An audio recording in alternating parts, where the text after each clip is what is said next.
আজ ৮ই আগস্ট ২০২৬ আর আজকের সন্ধ্যাটা মধ্যপ্রাচ্যের জন্য একেবারেই সাধারণ কোনো সন্ধ্যা নয়।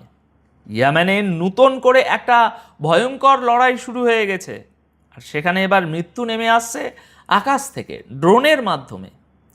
ওদিকে হরমুজ প্রণালীতে আবার সেই পরিস্থিতি তৈরি হচ্ছে, যেটা আগের বার যুদ্ধ শুরু হওয়ার ঠিক আগে দেখা গিয়েছিল। সংযুক্ত আরব আমিরাতের একটি জাহাজে আজ মিসাইল হামলা হয়েছে, আর প্রশ্নটা এখানেই, এই হামলা করলো কে?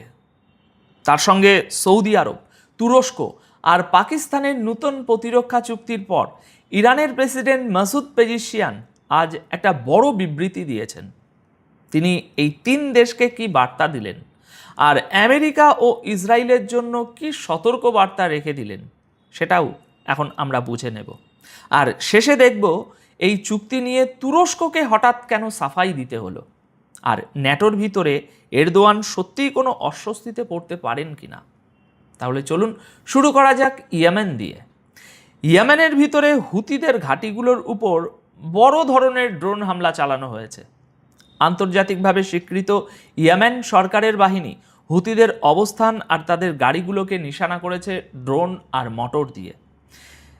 সংবাদ মাধ্যমের সামনে আসা এই ছবিগুলোতে দেখা যাচ্ছে কয়েকটা জায়গায় হুতিরা একসঙ্গে জড়ো হয়ে আছে, তারপর ওপর থেকে ড্রোন আসছে, ড্রোন হামলা হচ্ছে, বিস্ফোরণের পর কয়েকজন আহত হয়ে মাটিতে পড়ে যাচ্ছে, আর বাকিরা এদিক ওদিক প্রাণ বাঁচাতে মোটামুটি ছুটে পালাচ্ছে।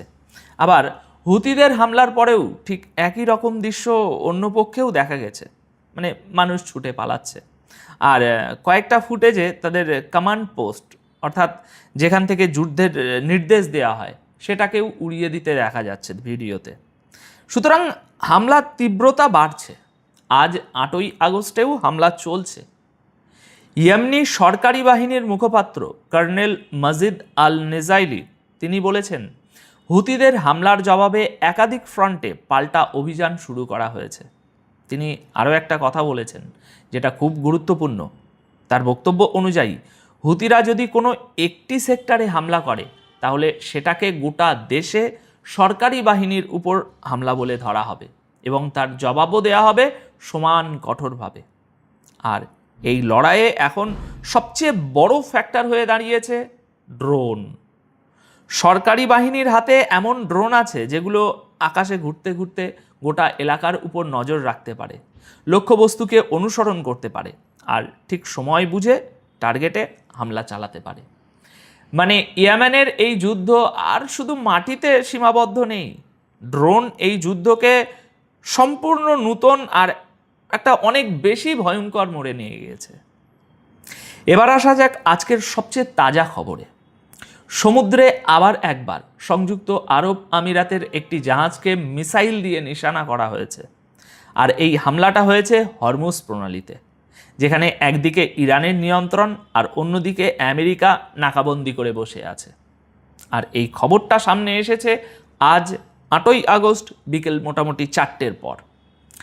আমিরাতের সরকারি সংবাদ সংস্থা ওয়ামের বরাত দিয়ে বলা হচ্ছে, আবুধাবি ন্যাশনাল অয়েল কোম্পানি অর্থাৎ অ্যাডানক এর একটা জাহাজ হরমুজ প্রণালী দিয়ে যাচ্ছিল, আর তখনই সেটাকে মিসাইল দিয়ে আঘাত করা হয়। আবুধাবির তরফ থেকে জানানো হয়েছে যে হামলার পর জাহাজের পরিস্থিতি এখন মোটামুটি নিয়ন্ত্রণে আনা হয়েছে।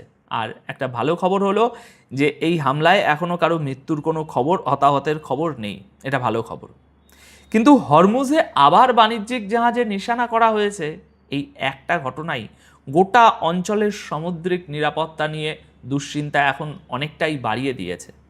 কারণ মনে রাখবেন, হরমুজ প্রণালীর একদিকে ইরান আর অন্যদিকে ওমান আর সংযুক্ত আরব আমিরাত।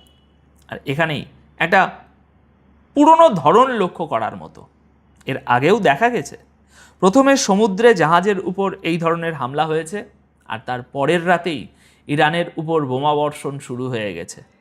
তাই আজকের আসল প্রশ্নটা হলো, এই হামলা কি ইরান করেছে, নাকি ইরানের উপর আবার হামলা শুরু করার জন্য এই খেলাটা অন্য কেউ খেললো?